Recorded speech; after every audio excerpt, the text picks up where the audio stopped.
ശബരിമല ശ്രീകോവിലിന് മുന്നിലെ ദ്വാരപാലക ശില്പങ്ങളിലെ സ്വർണം പൂശിയ പാളികൾ ഇന്ന് സമർപ്പിക്കും. വൈകിട്ട് നട തുറന്ന ശേഷമായിരിക്കും സമർപ്പണ ചടങ്ങുകൾ. തുലാമാസ പൂജകൾക്കായാണ് ശബരിമല നട ഇന്ന് തുറക്കുന്നത്. രാഷ്ട്രപതിയുടെ സന്ദർശനത്തിനായുള്ള ഒരുക്കങ്ങളും അവസാന ഘട്ടത്തിലാണ്. വി അരുൺ വിവരങ്ങളുമായി ചേരുന്നു. അരുൺ, വലിയ വിവാദങ്ങൾ ഒരു വശത്ത് നടക്കുകയാണ്.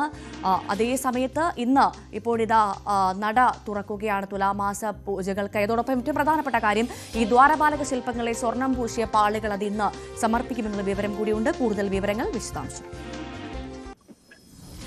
ഭവ്യ, കഴിഞ്ഞ മാസം 7-നാണ് സ്വർണം പൂശാനായി ദ്വാരപാലക ശില്പത്തിലെ പാളികൾ കൊണ്ടുപോയത്. ചെന്നൈയിൽ സ്മാർട്ട് ക്രിയേഷൻസിന്റെ സ്ഥാപനത്തിൽ കൊണ്ടുപോയി ഉണ്ണികൃഷ്ണൻ പോറ്റി കൊണ്ടുപോയി സ്വർണം പൂശുകയായിരുന്നു. ദേവസ്വം ബോർഡിലെ ഉദ്യോഗസ്ഥരുടെ പോലീസിന്റെയും ഒക്കെ സ്ഥാനത്ത് കൃത്യമായി വീഡിയോ ചിത്രീകരണം അടക്കം നടത്തിയാണ് ഈ സ്വർണം പൂശാനായി കൊണ്ടുപോയത്. എന്നാൽ അത് ഹൈക്കോടതിയെ അറിയിച്ചതില്ല. ശബരിമലയിലെ എല്ലാ കാര്യങ്ങളിലും ഹൈക്കോടതിയുടെ അനുവാദം വേണം. പൂജ ഒഴികെയുള്ള മറ്റെല്ലാ കാര്യങ്ങളിലും ഹൈക്കോടതിയുടെ നിർദ്ദേശങ്ങൾ പാലിക്കണം.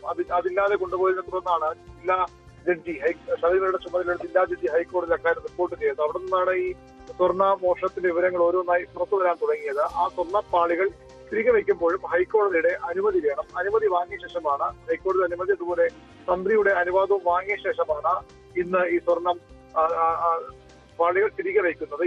സെപ്റ്റംബർ 21-നാണ് 5-ാം തീയതി കൊണ്ടുപോയ ശേഷം 7-ന് കൊണ്ടുപോയ ശേഷം 21-നാണ് തിരികെ ശബരിമലയിലേക്ക് കൊണ്ടുവന്നത്. ആ പാളികൾ ഇന്ന് സ്ഥാപിക്കും. സാധാരണഗതിയിൽ മാസപൂജകൾക്ക് നട തുറക്കുമ്പോൾ വൈകിട്ട് 5 മണിക്കാണ്, 1-ാം തീയതി വൈകിട്ട് 5 മണിക്കാണ് നട തുറക്കാറുള്ളത്. പക്ഷേ ഇന്ന് 4 മണിക്ക് നട തുറക്കും. അത് ഈ പൂജകൾക്ക് വേണ്ടി കൂടിയാണ്, ഈ പുനഃസ്ഥാപിക്കുന്നതിന് കൂടി വേണ്ടിയാണ്.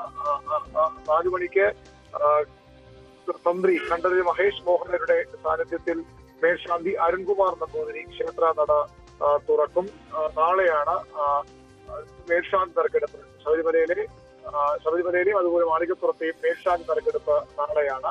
22-ന് രാഷ്ട്രപതി ദ്രൗപദി മുർമു ശബരിമല സന്ദർശിക്കുന്നത്. അതിന്റെ ക്രമീകരണം വളരെ വേഗത്തിൽ ശബരിമല നടക്കുന്നത്. ഏതായാലും വളരെ പ്രധാനപ്പെട്ട സ്വർണ്ണപ്പാളികൾ ഇത്രയധികം വിവാദങ്ങൾ ഉണ്ടാക്കി. ശബരിമലയിലെ സ്വർണ്ണ കൊള്ള പോലും പുറത്തേക്ക് കൊണ്ടുവന്ന ഹൈക്കോടതി ജഡ്ജിയുടെ ഇടപെടലാണ്. അതിന് കാരണമായ സ്വർണ്ണപ്പാളികൾ ഇന്ന് തിരികെ വയ്ക്കുകയാണ്.